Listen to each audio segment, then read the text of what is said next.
أعوذ بالله من الشيطان الرجيم يرفع الله الذين آمنوا منكم والذين أوتوا العلم درجات. وقال النبي صلى الله عليه وسلم من سلك طريقا يلتمس به علما سهل الله طريقا إلى الجنة. محترم و مکرم حاضر جمعہ، میرے اسلامی بھائیوں، پردہ نشین خواتین،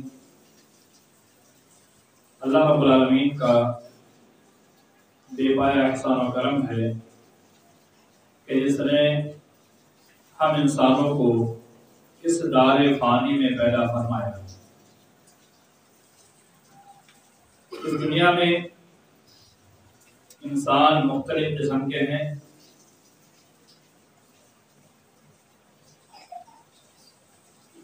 ان میں سب سے بہتر، سب سے اچھے وہ لوگ ہیں جنہیں اللہ رب العالمین نے شریعت کا علم عطا فرمایا۔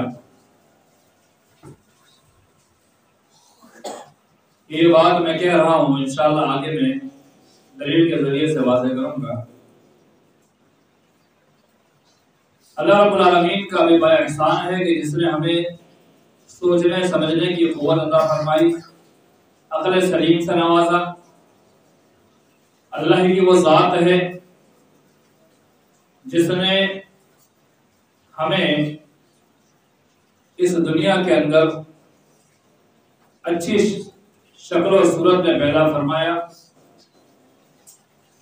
لقد خلقنا الانسان فی احسن تقویم کہہ کر کے اللہ رب العالمین نے انسانوں کو یہ بتلا دیا کہ ہم نے تم کو پیدا کیا، یعنی ہم نے انسانوں کو پیدا فرمایا۔ صرف اللہ رب العالمین نے یہ نہیں کہا کہ ہم نے انسانوں کو پیدا فرمایا، بلکہ کہا لقد خلقنا الانسان، قد اور اس کے ساتھ لام بھی داخل کیا۔ یعنی اگر صرف خلقنا الانسان ہوتا ایک عام بات ہو جاتی، لیکن اللہ رب العالمین نے دو تاکید پیدا فرمائی۔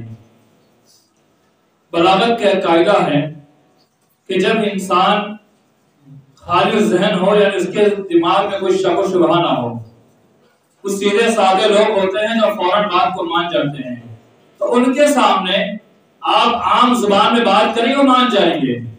کچھ ذہن ایسے ہوتے ہیں جن کے اندر ہر چیز میں کوشچن مارک لگانے کی عادت ہوتی ہے کہ ایسا ہو سکتا ہے یا نہیں ہو سکتا۔ اس لیے اللہ رب العالمین نے یہاں تاکید پیدا فرمائی۔ تو بلاغت کا قاعدہ یہ ہے کہ جب انسان میں تردد شک پیدا ہو جائے تو ایک تاکید ڈالی جائے، جب زیادہ شک پیدا ہو جائے تو اس کے اندر دو تاکید ڈالی جائے، اور جب اور زیادہ شک میں مبتلا ہو جائے تو اللہ رب العالمین کا جو قرآن کا اسلوب ہے کہ اللہ رب العالمین پھر قسم کے ذریعے سے تاکید پیدا کرتا ہے۔ تو یہ آیت جو آپ کے سامنے پیش فرمائی، لقد خلقنا الانسان فی احسن تقویم، کہ اللہ نے کہا کہ البتہ تحقیق کے ہم نے انسانوں کو اچھی شکل و صورت میں پیدا فرمایا۔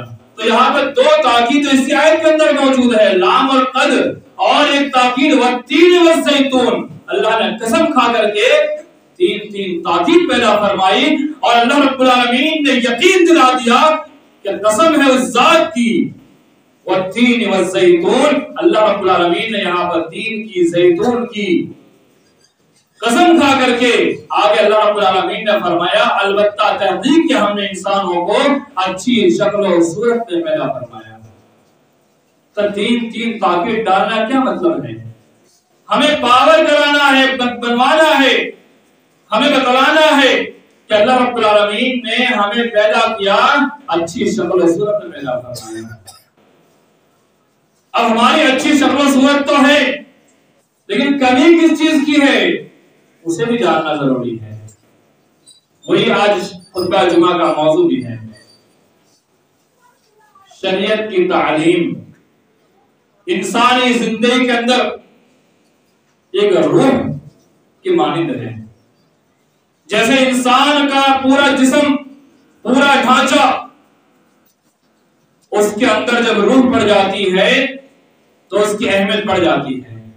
جب وہ روح قبض کر لی جاتی ہے تو ایک صرف باڈی کے علاوہ کچھ نہیں بچتا ہے کہ 4 آدمی اپنے گندے اٹھا کر کے اسے قبر کے اندر ڈال دیتے ہیں. تو انسان کی زندگی کے اندر شریعت کی تعلیم ایک روح کے مانند ہے. اگر شریعت کی تعلیم انسان کی زندگی میں نہیں ہے، اس کی اچھی شکل و صورت تو ہے، اس کا بہترین ڈھانچہ تو ہے، لیکن وہ زندگی اور اس کی شکل و صورت وہ صرف دکھاوے کی رہ جائے گی، ورنہ اس کی کوئی بقا اور اہمیت نہیں ہوگی. آج کے دور میں مسلمان ہر جگہ پریشان کیے جا رہے ہیں. اس کی بنیادی وجہ کیا ہے؟ اس کی بنیادی وجہ یہ ہے کہ ایجوکیشن کے اندر مسلمان بہت پیچھے ہیں. موضوع تو شرعی تعلیم کا ہے، اسلامی تعلیمات کا ہے، لیکن میں ساتھ ساتھ میں عصری تعلیم، اسکول کی جو تعلیم جسے ہم کہتے ہیں، اس پہ روشنی ڈال کے چلو. اس کی بھی اہمیت انسانی زندگی میں کوئی کم نہیں ہے. اعلیٰ تعلیم اسلام کی تعلیم ہے. اس کا مطلب یہ نہیں ہے کہ آپ دنیا کی تعلیم کو ترک کر دے، تصوف کو اپنا لے اور دنیا سے بے دخل ہو جائے اور صرف اللہ میں لگے رہے. نہیں، اسلام اس سے نہیں روکتا ہے. اگر آپ اسکول کی تعلیم نہیں لیں گے تو میراث کا مسئلہ زندگی میں کبھی حل نہیں کر پائیں گے. میں ذمہ داری سے بات کرتا ہوں کہ بہت سارے علماء کرام آج میراث کے مسئلے میں پیچھے ہیں. اس کی بنیاد جانتے کیا ہے؟ یہی ہے کہ ان کو حساب نہیں آتا، میتھس نہیں آتا، تو میراث کے مسئلے میں پیچھے نظر آتے ہیں. تو دینی تعلیم، شرعی تعلیم کے ساتھ ساتھ یہ دنیا کی تعلیم، اسکول کی تعلیم بھی بہت ضروری ہے. اگر لازم ملزوم کہا جائے تو کوئی بعید نہیں ہے. جو مثال میں ابھی آپ کے سامنے پیش کر رہا ہوں نا، یہ میراث کا، یہ بہت پہلے میں کئی جگہ کر چکا ہوں، لیکن میں نے ابھی چند دنوں پہلے غالباً اتوار کے دن ایک بڑے ماہر مقرر اور فنکار، کئی کتابوں کے مصنف اور بڑے بڑے پروگرام میں اسٹیج کے زینت بننے والے بڑے عالم حافظ علامہ جواد القاسمی حفظہ اللہ تعالی، جنہوں نے نظام آباد کے اندر ایک ادارے کے سالانہ پروگرام کے اندر یہ مثال دی تھی اور اس ادارے کے ذمہ داروں سے اور وہاں کے لوگوں سے گفتگو کرتے بات کہی تھی کہ آپ کے پاس دینی تعلیم کا تو ایک ماحول ہے، اس کے ساتھ ساتھ اسی ادارے کے اندر آپ اسکول کی تعلیم کا بھی نظام قائم کیجئے، کیونکہ میراث کے مسئلے کو حل کرنے کے لیے آپ کو میتھمیٹکس کا آنا انتہائی ضروری ہے. اگر اس کا علم نہیں ہوگا تو آدمی پیچھے نظر آئے گا. جبکہ علم میراث کو شریعت نے نصف علم قرار دیا ہے. اس سے بڑی اہمیت کیا ہو سکتی ہے؟ تو ہم دنیاوی تعلیم کو، اسکول کی تعلیم کو ہم چھوڑ نہ دیں. ہاں یہ بات ضرور ہے، میں وہ بات کہتا ہوں کہ اولیت، افضلیت اور اعلیٰ ترین تعلیم جو ہے یہ اسلام کی ہے، لیکن اس کے ساتھ ساتھ جڑی ہوئی تعلیم اسکول کی تعلیم بھی ہے. تو آج مسلمانوں کے اندر دونوں تعلیم کو لے کے چلنا یہ انتہائی ضروری بن چکا ہے. کسی زمانے کے اندر یہ چل جایا کرتا تھا کہ اگر ہمارا بچہ اسکول پڑھا یا نہیں پڑھا کوئی مطلب نہیں. آج نہیں چل سکتا. آج کے دور کے اندر ہمیں دونوں لے کے چلنا ہوگا. آئیے میں اپنی بات کو آگے بڑھاتا ہوں. میں نے قرآن مجید کی آیت آپ کے سامنے تلاوت فرمائی، یرفع اللہ الذین آمنوا منکم والذین اوتوا العلم درجات. اللہ نے ارشاد فرمایا کہ اللہ رب العالمین ان لوگوں کے مقام مرتبے کو، درجات کو بلند کرتا ہے جو ایمان لائے، اور ایمان لانے والوں میں سے ان کے درجات کو بڑھاتا ہے جن کو اللہ رب العالمین نے علم عطا فرمایا. یہاں پر علم سے مراد کون سا علم ہے اس کی تفریق میں نہیں کرتا، لیکن ایک بات یاد رکھ لیجئے، قرآن اور حدیث کے اندر جہاں کہیں بھی تعلیم کا تذکرہ ہے وہاں پر اسلام کی تعلیم مراد ہے، شریعت کی تعلیم مراد ہے کہ آپ شریعت کی کتنی تعلیم حاصل کرتے ہیں، آپ کے پاس کتنا علم ہے، کتنی جانکاری ہے. تو اسلام کی تعلیمات اپنانے والے، اسلام کی تعلیمات کو حاصل کرنے والے، جن کے پاس دینی تعلیم ہے، ان کا مقام و مرتبہ مومنین میں بڑا ہے۔ اب سوال یہ پیدا ہوتا ہے، کئی لوگ ذہن میں ایک سوال آئے گا، پھر مولویوں کی عزت کیوں نہیں ہے؟ مولویوں کی قدر کیوں نہیں ہے؟ مولویوں کو کچھ سمجھا نہیں جاتا؟ کیا وجہ ہے؟ ایک ہی وجہ ہے، وہ یہ ہے کہ ہمارے گھر میں کوئی عالم نہیں ہے، ہمارے گھر میں کوئی مولوی نہیں ہے۔ اگر ہر گھر کے اندر ایک مولوی پیدا ہو جائے، ایک عالم پیدا ہو جائے، تو کون بے عزتی کرے گا؟ کون قدر کو کم کرے گا؟ ہر گھر میں ایک عالم پیدا ہو جائے تو کس کی مجال ہے کہ عالم کو نیچا جانے؟ کیونکہ ہر گھر میں عالم پیدا ہو جائے، اس گھر کے لوگ اس کی عزت کر لیں، اور ہر گھر کے لوگ اپنے عالم کی عزت کریں گے تو مقام ایسے بڑھ جائے گا۔ یہ بات بھی میں نے ایک بڑے عالم کی سنی، شیخ عبد الحمید مدنی، جو اندور کے اندر ایک معیاری اسکول چلاتے ہیں کڈس ہوم کے نام سے، اور ابھی دوسرا ان کا ایک سینٹر بھی قائم ہو رہا ہے اندور کے اندر۔ انہوں نے مرکزی مسجد اندور کے اندر یہ خطبہ ایک دو جمعہ غالب گزرا ہے، اس سے پہلے جمعہ میں ان کا عنوان یہ تھا کہ علماء کا مقام مرتبہ۔ تو یہ بات بہت جامع مجھے لگی، میں آپ کے سامنے شیئر کر رہا ہوں۔ ہر گھر کے اندر ایک عالم پیدا ہو جائے تو مقام مرتبہ ایسے بڑھ جائے گا انسانی نظر میں۔ اللہ کی نظر میں تو عالم کا مقام ہے، علماء کا مقام ہے، علماء کا مقام اللہ کی نظر میں ضرور ہے، لیکن انسان کی نظر میں کب ہوگا؟ جب آپ کے گھر میں عالم پیدا ہوں گے۔ لیکن آج انسان یہ سوچتے ہیں عالم بنے گا تو کھائے گا کیا، پیے گا کیا، لگ رہا ہے ذمہ داری ہم نے کوئی اٹھا رکھی ہے۔ آج انسان یہ کہتا ہے کہ اگر مولوی بن جائے گا کیا کمائے گا، کیا کھائے گا، کیا ذمہ داری آپ کو اللہ نے رکھی ہے کھلانے پلانے کی؟ اللہ کہتا ہے ان اللہ هو الرزاق ذو القوة المتین، بے شک اللہ رب العالمین انتہائی رزق دینے والا ہے، جو آپ کو کھلاتا ہے، آپ کو رزق دیتا ہے، وہ اس عالم کو بھی کھلائے گا، وہ اس عالم کو پلائے گا، وہ اس عالم کو رزق عطا کرے گا۔ اور بھی کئی طرح کے سوالات انسان کے ذہن میں پیدا ہو جاتے ہیں۔ یاد رکھ لیجئے یہ سوالات شیطان کی جانب سے ہوتے ہیں، کیونکہ شیطان کبھی نہیں چاہتا نا، شیطان کبھی نہیں چاہتا کہ عالم پیدا ہو، کبھی نہیں چاہتا کہ لوگ سیدھے راستے میں آ جائے، کبھی نہیں چاہتا کہ اس معاشرے کے اندر ایک ایسا عالم پیدا ہو جائے جو شیطان کے ہتھ کنڈوں کو بتائے، شیطان کے بارے میں آگاہ کرے، شیطان کے بارے میں لوگوں کو متنبہ کرے، کبھی شیطان نہیں چاہتا ہے۔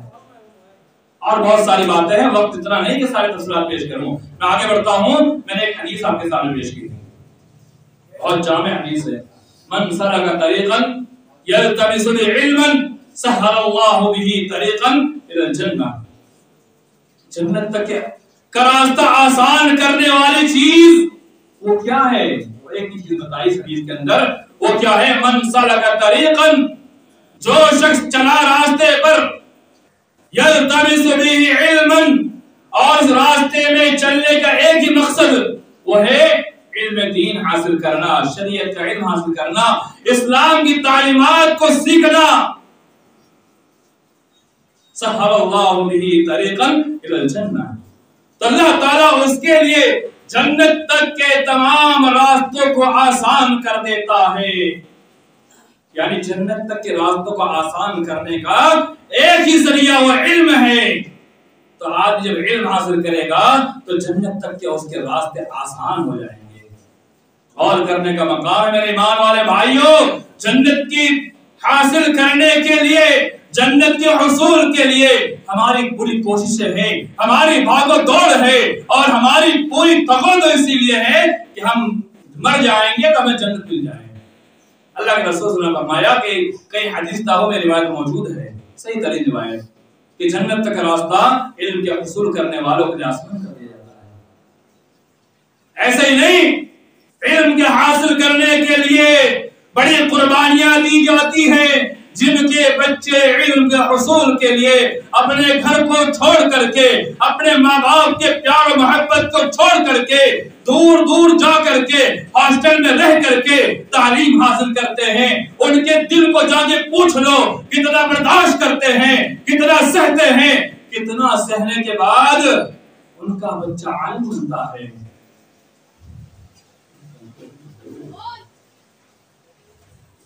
ایک بچہ عالم بنتا ہے کتنا برداشت کرنے کے بعد۔ آپ کو معلوم ہے آپ اپنے بچے کو صرف 1 گھنٹہ اپنے سے دور دیکھ لیں تو آپ کا کلیجہ باہر آنے لگتا ہے، اور یہ 6 مہینے تک اپنے بچے کو باہر بھیجتے ہیں۔ انہی کا بچہ جب دین کا علم حاصل کر کے آتا ہے، ہمیں اور آپ اسے حقیر سمجھتے ہیں، ہم اور آپ اسے نیچا گردانتے ہیں، ہم اور آپ چوراہے پر اس کی برائی کرتے ہیں۔ کس انسان میں برائی نہیں ہوتی؟ کیا عالم انسان نہیں ہے؟ کیا عالم انسان نہیں ہے؟ کیا ہمارا اور آپ کے جیسا وہ کھانے پینے والا نہیں ہے؟ یہ تو کفاروں کی چال تھی، یہ تو اسلام کے دشمنوں کی چال تھی کہ انبیاء میں گندگی نکالنا، انبیاء میں کیڑے نکالنا، انبیاء کے بارے میں باتیں کرنا۔ کیسا نبی ہے؟ بازاروں میں گھومتا ہے، کیسا نبی ہے؟ کھاتا پیتا ہے، کیسا نبی ہے؟ عام راستوں میں بیٹھتا ہے۔ یہ تو کفار کی علامت تھی، یہ تو ہر نبی کے دور میں یہ انبیاء کے دشمنوں کی علامت تھی، اور وہی چیز آج ہمارے مسلمانوں میں آ چکی ہے۔ کوئی عالم بازار میں جائے ہمیں تکلیف ہو جاتی ہے، کوئی عالم چائے پینے بیٹھ جائے ہمیں تکلیف ہو جاتی ہے۔ میں طنز نہیں کر رہا ہوں، آپ کو ایک فکر دے رہا ہوں۔ اگر عالم سے کوئی غلطی ہو جائے نا، وہ بھی انسان ہے۔ آپ سے غلطی ہوتی ہے تو آپ کیا کہتے ہو کہ انسان ہونے کے ناطے مجھ سے غلطی ہو گئی، تو کیا عالم انسان نہیں فرشتہ ہے؟ انسان ہوگا تو اس سے غلطی ہوگی، غلطیوں سے مبرہ کون ہے؟ فرشتے ہیں۔ کیونکہ اللہ نے قرآن میں خود ارشاد فرمایا، یا ایھا الذین آمنوا قوا انفسکم واہلیکم نارا وقودھا الناس والحجارہ علیہا ملائکۃ غلاظ شداد لا یعصون اللہ، وہ اللہ کی نافرمانی نہیں کرتے ہیں۔ ما امرہم ویفعلون ما یؤمرون، اللہ جو چیز کرنے کا حکم دیتا ہے وہ ویسے ہی کر گزرتے ہیں۔ یہ علامت تو فرشتوں کی ہے۔ انسان ہے تو ان سے غلطی ہوگی، ان کی برائی کرنا، چوراہے پر جا کر کے ان کے بارے میں گفتگو کرنا، یہ ہمارے کمینہ بندی کی علامت ہے۔ میرے بھائیوں، یہ ہماری نجتا کی علامت ہے کہ ہم اپنے ایک عالم کی عزت نہیں برقرار رکھ پائے۔ اگر ان سے کوئی غلطی نظر آئے نا تو آپ کا حق کیا بنتا ہے؟ کیا بنتا ہے؟ المؤمن للمؤمن مرآۃ۔ شریف روایت، ایک مومن دوسرے مومن کا آئینہ ہے۔ اگر آپ آئینے کے سامنے کھڑے ہو جائے تو آئینہ آپ کو صرف آپ کی غلطی نہیں دکھائے گا کہ آپ کے چہرے پر کیا لگا ہوا ہے، وہ آئینہ سب کو بتاتا نہیں پھرے گا، وہ آئینہ سب کو بتاتا نہیں پھرے گا کہ فلاں آدمی کے چہرے پر دبا ہے، دبا ہے، دبا، سب کو بتاتا نہیں پھرے گا، صرف آپ کو بتائے گا۔ اس لیے نبی کریم صلی اللہ علیہ وسلم نے بہترین مثال دی، المؤمن للمؤمن مرآۃ، ایک مومن دوسرے مومن کے لیے آئینہ ہے۔ آپ کو غلطی نظر آئے تو آپ اس عالم کو وہ غلطی سے متنبہ کریں، وہ پیار و محبت سے، عزت کے ساتھ، عظمت کے ساتھ جو اس کا مقام مرتبہ ہے اس مقام کے مطابق اس کے سامنے پیش کریں۔ یہ 3 لمبی بات میں اس لیے کر رہا ہوں کہ آج دینی تعلیم سے دور رہنے کی وجہ، ایک وجہ یہ بھی ہے کہ آج مسلمان علماء کرام کی عزت نہیں کرتے ہیں، اور ان کا مقام نہیں دے پاتے ہیں۔ اگر ہم نے ان کا مقام نہیں دیا، رب کعبہ کی قسم آج اتنے علماء نظر آ رہے ہیں نا، وہ بھی ختم ہو جائیں گے۔ کیسے ختم ہوں گے؟ آج مدارس، کئی فکر مند لوگ مجھ سے سوال بھی کرتے ہیں کہ مدارس سے آج اتنی تعداد میں علماء فارغ ہوتے ہیں، کہاں جاتے ہیں؟ میں آپ کو بتاؤں، بڑی بڑی مسجدیں سال بھر سے خالی پڑی ہوئی، وہاں امام نہیں ہے، کون آتے ہیں؟ افسوس ہوتا ہے۔ بڑی بڑی مسجدیں، بڑی 20 ہزار 22 ہزار سیلری دینے تیار ہے، 25 ہزار سیلری دینے تیار ہے، عالم نہیں مل پا رہے۔ کیوں نہیں مل پا رہے؟ کیا عالم کو پیسے کی ضرورت نہیں ہے؟ اس کو انکم کی ضرورت نہیں ہے؟ وہ دین وہ اتنا 2000 کلومیٹر دور سے اپنے پاس آئے گا، اور کیوں آئے گا؟ کس لیے آئے گا؟ اپنے گھر بار چھوڑ کے کون آنا چاہتا ہے؟ آپ اتنے دور سے آئے، کیوں آئے؟ آپ بھی تو کچھ کمانے آئے ہیں، وہ بھی اتنا دور سے آئے گا، کچھ کمانے ہی آئے گا نا، لیکن پھر بھی عالم نہیں مل رہے، کیا وجہ ہے؟ وجہ یہی ہے کہ آج ہمارا جو رویہ ہے اتنا بدتر ہو چکا ہے، اتنا بدتر ہو چکا ہے کہ ہم عالموں کو مسجد میں ٹکنے لگے ہیں۔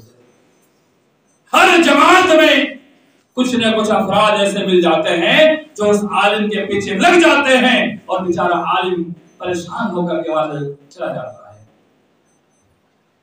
تو کچھ فکر مند سوال کرتے ہیں، اتنے سارے عالم ہیں، کہاں جاتے ہیں؟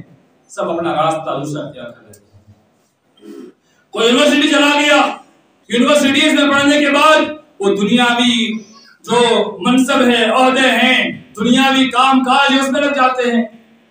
بہت سارے ایسے ہیں جو تعلیم کے حاصل کرنے کے بعد اس میدان میں آتے بھی ہیں، جب ان کو ستایا جاتا ہے، پریشان کیا جاتا ہے، آخر وہ انسان ہی تو ہے، اس کا دل چھوٹا ہوتا ہے، وہ راستے چھوڑ دیتا ہے۔ تو اگر ہمارا رویہ نہیں بدلا، یہ صرف آپ کے لیے نہیں، جہاں تک میری بات جا رہی ہے، اگر آپ کا رویہ نہیں بدلا تو آگے چل کر کے آپ کو قرآن پڑھانے والا، آپ کو دین کی تعلیم دینے والا، کچھ لوگ کی مثال دیتے ہیں جنازہ پڑھانے والا اور اذان دینے والا، یہ کام نہیں ہے۔ باپ مر جائے بیٹا جنازہ پڑھائے، یہ عالم و امام کا کام نہیں ہے۔ بیٹا آ کے امام سے کہے، عالم سے کہے عالم صاحب جنازہ پڑھا دیجئے، یہ الگ بات ہے۔ باپ مر گیا، بیٹے کی ذمہ داری ہے جنازہ پڑھائے۔ کان میں اذان دینا ہے، باپ کی ذمہ داری اذان دے۔ لیکن عالم کا آپ پر احسان ہے، وہ نماز پڑھا دیتے ہیں اور اذان دے دیتے ہیں۔ صرف یہی کام عالم کا نہیں ہے، بہت سارے لوگ یہ کہتے ہیں اور لکھتے پھرتے ہیں اگر عالم نہیں رہے تو آپ کے کان میں اذان دینے والا، جنازہ پڑھا والا کوئی باقی نہیں ہے۔ نہیں، آپ کو قرآن کون پڑھائے گا؟ آپ کو شیطان کے حق کنڈے کون بتائے گا؟ آپ کو اس دنیا کی برائیوں سے آگاہ کون کرے گا؟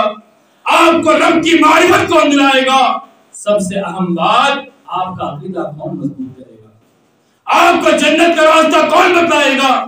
آپ کو جہنم سے دور کون رکھے گا؟ سوچنے کا مقام ہے یا نہیں ہے؟ اگر یہ عالم ختم ہو گئے تو یاد رکھ لو، اس دنیا کے اندر رب کا کلمہ پڑھنے والا کوئی باقی نہیں رہے گا۔ میں کیوں کہہ رہا ہوں پتہ آپ کو؟ ایک انبیاء سے لے کر دوسرے انبیاء کے درمیان جو وقفہ پڑتا تھا نا، اس وقفے کے اندر لوگ اسلام کو بھول جایا کرتے تھے۔ حضرت عیسیٰ علیہ السلام کے بعد سے حضرت محمد صلی اللہ علیہ وسلم کے درمیان میں لوگ اسلام کو چھوڑ چکے تھے، اسلام بھول چکے تھے۔ کس وجہ سے؟ کوئی آگاہ کرنے والا نہیں تھا، کوئی بتانے والا نہیں تھا۔ جو راہی ہوا کرتے تھے وہ بھی غلط تعلیمات دیتے تھے۔ تو یہ عالم مٹ گئے، رب کعبہ قسم آپ کو رب کی معرفت کوئی نہیں دے گا، آپ کو انبیاء کی معرفت کوئی نہیں دے گا، پھر آپ کو گناہ کرنے والے، آپ کو بہکانے والے وہی نظر آئیں گے۔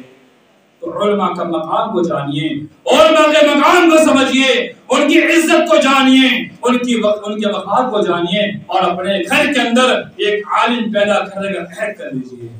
حدیث آپ کے سامنے پیش کروں، بخاری شریف کی روایت، حضرت عثمان بن عفان رضی اللہ تعالیٰ عنہ حدیث کے راوی، ایک حدیث ہے اس کے اندر کی جامعیت پہ غور کرنا، الفاظ پہ غور کرنا، خیرکم من تعلم القرآن وعلمہ۔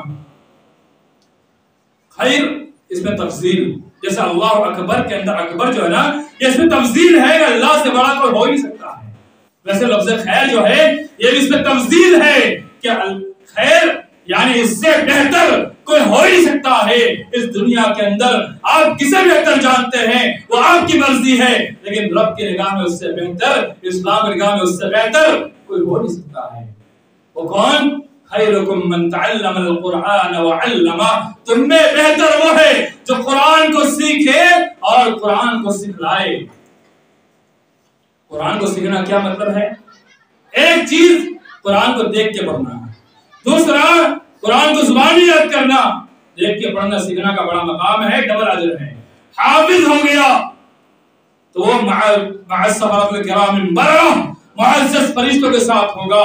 صرف اتنا نہیں، خیر بہت سارے علماء حضرات صرف اتنے پر آگے اٹک جاتے ہیں کہ قرآن کو یاد کر لیا یا یاد کرا دیا بہت بہتر ہے، نہیں، بلکہ قرآن کی تعلیم جو اللہ نے اس میں ہمیں سکھلایا ہے، جو بتایا ہے، ہدی للناس، قرآن کا مقصد ہے لوگوں کی ہدایت، تو اس کی ایک ایک چیز کو سیکھنا، قرآن کے معانی کو جاننا، قرآن کی تفسیر کو جاننا، قرآن ہم سے کیا کہتا ہے، قرآن کا مطالبہ کیا ہے، قرآن کے ایک ایک چیز کو سیکھنے والا اور سکھانے والا اللہ کی نظر میں سب سے بہتر ہے، سب سے اچھا ہے۔ اس لیے شروعات میں نے ایک بات کہی تھی نا کہ اس دنیا کے اندر سب سے بہتر وہ ہے جو علم والا ہے، شریعت کا علم لینے والا ہے۔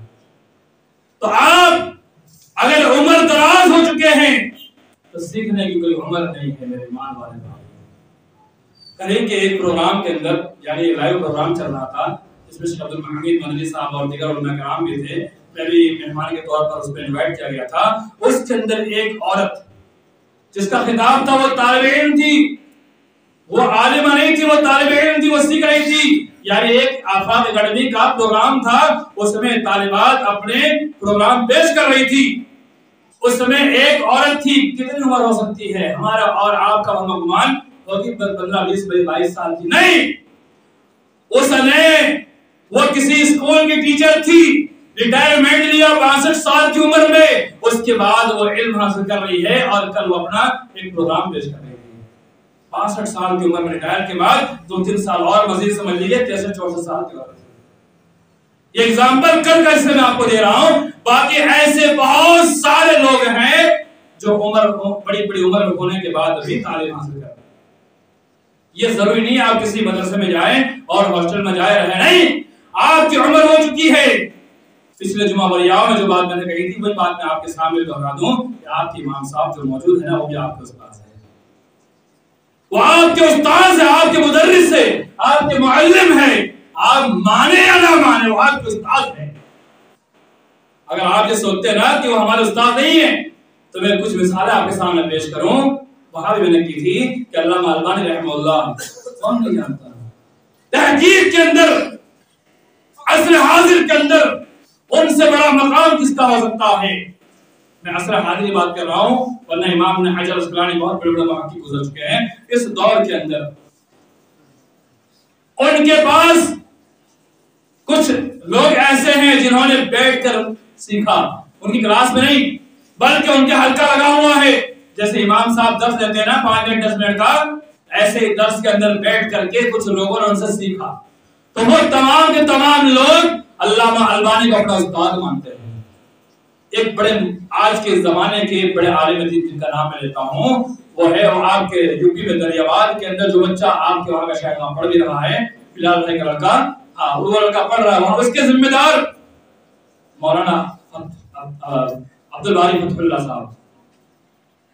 وہ کہتے ہیں کہ علامہ البانی میرے استاد ہے اور صفت صلاۃ النبی کے دوران تذکرہ بھی کیا ہے، جبکہ ان کی کلاس میں نہیں بیٹھے ہیں، ایسے ہی ان کے بعد درس سن کر کے انہوں نے ان سے علم حاصل کیا، کہتے ہیں ہمارے استاد ہیں۔ اسی طرح سے ہمارے استاد اللہ کو صحت تندرستی دے، ابھی کافی بیمار ہیں، شیخ عبید اللہ طیب مکی حفظہ اللہ، جو بنارس جامع سلفیہ کے سابق استاد رہ چکے ہیں، ابھی طبیعت خراب ہے، اس طرح ہے، اللہ ان کے اسی میں کامیاب عطا فرمائے۔ وہ کہتے ہیں ہمارے استاد ہیں، ان کے پاس درس نہیں پڑھا کیونکہ علامہ البانی مدینہ پڑھاتے تھے، جامعہ اسلامیہ پڑھاتے تھے اور وہ مکہ میں پڑھتے تھے۔ ان کے حلقے میں بیٹھ کر کے ان سے کسب یعنی ان سے علم حاصل کیا۔ تو یہ آپ کے امام صاحب آپ کے استاد ہیں، آپ مانے یا نہ مانے وہ آپ کے استاد ہیں۔ جو مقام استاد کا دینا چاہیے وہ مقام آپ کو ان کو دینا ہوگا، نہیں دیتے ہیں تو آپ ایک استاد کی بے حرمتی کر رہے ہیں۔ میرا جملہ یاد رکھ لیجیے، جملہ سخت ضرور ہے، جملہ سخت ضرور ہے، لیکن آپ کو فکر دینے والا جملہ ہے۔ وہ آپ کے استاد بھی صرف امام نہیں ہے، امام کا مقام تو بہت بلند ہے، اس کا تو مقام آپ کو رکھنا ہے کہ استاد بھی آپ کا ہے۔ وہ استاد کا جو طالب علم کی نظر میں مقام ہونا چاہیے وہ مقام آپ کی نظر میں ان کا ہونا چاہیے۔ تو آپ ان سے سیکھیے نا۔ یہ 5 منٹ کا مدرسہ جو لگتا ہے اس سے بھی ہم بھاگتے ہیں، درس قرآن جو ہوتا ہے اللہ اکبر ہم اس سے بھاگتے ہیں۔ 5 منٹ جو اس درس میں شریک ہوگا وہ بھی سب سے بہتر ہوگا، کیونکہ وہ قرآن کی تعلیم دی جا رہی ہے نا، قرآن کے درس دیے جا رہے ہیں نا۔ اگر آپ بھاگتے ہیں تو یاد رکھ لیجیے آپ اپنے آپ کو کہاں لے جا رہے ہیں۔ اللہ تعالیٰ سے دعا اللہ تعالیٰ تمام مسلمانوں کو دین کی تعلیم کے حاصل کے طور پر فرمائے.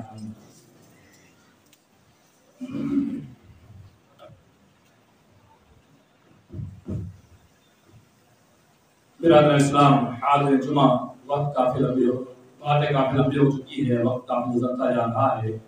میں آپ کے سامنے مزید ایک دو بات پیش کر کے اپنی بات کو ختم کرتا ہوں. ایک حدیث آپ کے سامنے پیش کروں، بہت جامع حدیث ہے. طلب العلم فریضۃ علی کل مسلم، امام ابن ماجہ اس کو روایت کیا ہے اور علامہ البانی اس کو حسن قرار دیا ہے کہ علم کا حاصل کرنا تمام مسلمانوں پر فرض ہے. کون سا علم؟ ایک تو اعلیٰ قسم کا علم، وہ ہر مسلمان پر فرض نہیں ہے، لیکن کچھ علم ایسے ہیں جو ہر مسلمان پر فرض ہے. وہ کون سے ہیں؟ عقائد کا علم. عقائد یعنی اللہ کو پہچاننا، اللہ پر ایمان لانا، اللہ کے اسماء و صفات پر ایمان لانا، اللہ کے اسماء و صفات کا جاننا، اور اللہ رب العالمین کا جو ہم سے تقاضا ہے اس تقاضے کو جاننا. عقیدے کا مکمل علم آپ کے پاس ہونا ضروری ہے، واجب ہے، لازم ہے. آپ نہیں سیکھتے، اللہ کے آپ سے سوال ہوگا، پوچھا جائے گا سیکھا کیوں نہیں؟ آپ کے پاس عالم موجود تھے، آتے تھے، سیکھا کیوں نہیں؟ دوسری چیز، نماز کے حکام، مسائل، اس کے لوازمات، طہارت سے لے کر کے نماز کے سلام کے بعد کے جو اذکار ہے اور جو مسائل ہے وہاں تک کے ساری چیز کا جاننا آپ کے لیے ضروری ہے. قرآن کی تعلیم، احادیث کی تعلیم، بنیادی شریعت کے مسائل کا جاننا، اللہ کے رسول صلی اللہ علیہ وسلم کے بارے میں جاننا، صحابہ کے بارے میں جاننا، دین اسلام کی بہت ساری چیزوں کو جاننا یہ ہم پر فرض ہے. آپ کو یہ نہیں کہا جاتا کہ آپ پوری بخاری مسلم پڑھ جاؤ، بخاری پورے سہازندہ پڑھ جاؤ، فتح الباری پوری یاد کر لو. آپ سے نہیں کہا جاتا. اتنا مطالبہ ہے کہ آپ اتنا تو اپنے امام سے سیکھیے جتنا آپ کو ضرورت ہے، لیکن ہم اتنا بھی نہیں سیکھ پاتے ہیں. اگر 24 گھنٹے میں 1 گھنٹہ بھی نکال دیں اگر آپ علم کے لیے تو کیا نقصان ہو جائے گا؟ دوسری چیز، آپ اپنے بچوں کو مکتب کی تعلیم سے جوڑیے. اور 4 عنصر اس کے بیان کر کے بات کرتا ہوں جو بہت جامع ہیں، بہت سمجھنے کے لیے ہیں. آپ یہ سوچتے ہیں نا کہ بچے پڑھ کیوں نہیں پاتے، سیکھ کیوں نہیں پاتے، اس کی ایک ہی وجہ ہے کہ اس کے اندر کمی ہے. وہ 4 عنصر کیا ہے؟ مثال لے لیجئے، ایک 4 ٹائر گاڑی ہے، اور یعنی 4 ٹائر والی ایک گاڑی ہے. ان 4 ٹائروں میں سے ایک ٹائر پنچر ہو جائے، کیا آپ کی گاڑی چل سکتی ہے؟ نہیں چل سکتی، وہی رک جائے گا، وہی رک جائے گی. ویسے ہی علم کے 4 عنصر ہیں. علم کے 4 عنصر ہیں. پہلا، ذمہ داران، یعنی جو ادارہ چل رہا ہے اس کے ذمہ داران، چاہے مکتب ہو چاہے کچھ بھی ہو، چاہے مسجد میں تعلیم دی جا رہی ہو. ذمہ داران، اور سے سنیں، ذمہ داران. دوسرا، مدرس. تیسرا عنصر گارجین. چوتھا عنصر طلبہ. پہلا ذمہ دار، دوسرا مدرس، تیسرا گارجین والدین، اور چوتھا طلبہ. اگر یہ 4 لوگ مل کر محنت کریں گے تبھی تعلیم کا معیار بلند ہوگا. اگر 4 میں سے کوئی ایک بھی اگر پیچھے ہٹا تو یاد رکھ لیجیے آپ تعلیم کو معیار نہیں بنا سکتے. آج بچے ہفتے بھر تک پڑھنے نہیں آتے ہیں اور باپ کہتا ہے ہمارا بچہ نہیں سیکھ پا رہا ہے. کہاں سیکھ پائے گا؟ آپ کی توجہ ہی نہیں ہے، آپ بیٹھتے ہی نہیں ہیں. ایک سبق پڑھ کے 1 ہفتے بعد آیا، سب بھول بھال کے آیا، پھر استاد کیا کر سکتا ہے؟ وہ آپ کا اکیلا بچہ تو ہے نہیں، 30 بچے اور بھی تو ہے، 40 بچے اور بھی تو ہے، ان کو بھی تو پڑھانا ہے. خالی آپ بچوں کو تھوڑی پڑھانا ہے. یہ آپ کی ذمہ داری ہے کہ استاد نے جو سبق دیا اس کو آپ یاد کروائیے، اور یاد کروا کر اس کا آپ پھر دوبارہ مدرسے میں دوسرے بھیجیے. ذمہ دار یہ سوچتے ہیں ہم نے استاد بٹھا دیا، استاد جانے. استاد سوچتا ہے کہ ہم ذمہ دار ہے، وہ جانے اپنا کام کرے. گارجین سوچتے ہیں ہم نے استاد کو دے دیا، استاد جانے. نہیں، ذمہ دار کو محنت کرنی پڑے گی، اساتذہ کو محنت کرنی پڑے گی، والدین کو محنت کرنی پڑے گی، طلبہ کو بھی محنت کرنی پڑے گی. تب جا کے تعلیم معیار بلند ہوگا، تب جا کر کے آپ کے بچے کچھ بن پائیں گے، تب جا کر آپ کے بچے کے پاس علم آ پائے گا. ورنہ آپ کے بچے اور آپ ایسے کیسے رہ جائیں گے؟ صرف اسی خیال کے اندر کہ ہم کیا کر سکتے ہیں، اساتذہ جانے، ذمہ دار جانے. نہیں، سب کو محنت کرنا ہوگا. اللہ تعالیٰ ہم تمام مسلمانوں کو اپنے اولاد کی دینی تعلیم کے مطابق تربیت عطا فرمائے. یا اللہ اس دنیا کے اندر جتنے مسلمان ہیں اللہ سب کو دین کی تعلیم سے جڑنے کا عطا فرما. یا اللہ دین اسلام پر ثابت قدمی عطا فرما.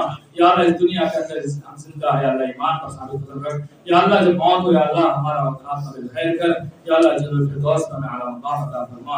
آمین. عباد اللہ رحمنی ورحمکم اللہ ان اللہ یأمر بالعدل والإحسان وإيتاء ذي القربى وينهى عن الفحشاء والمنكر والبغي يعظكم لعلكم تذكرون.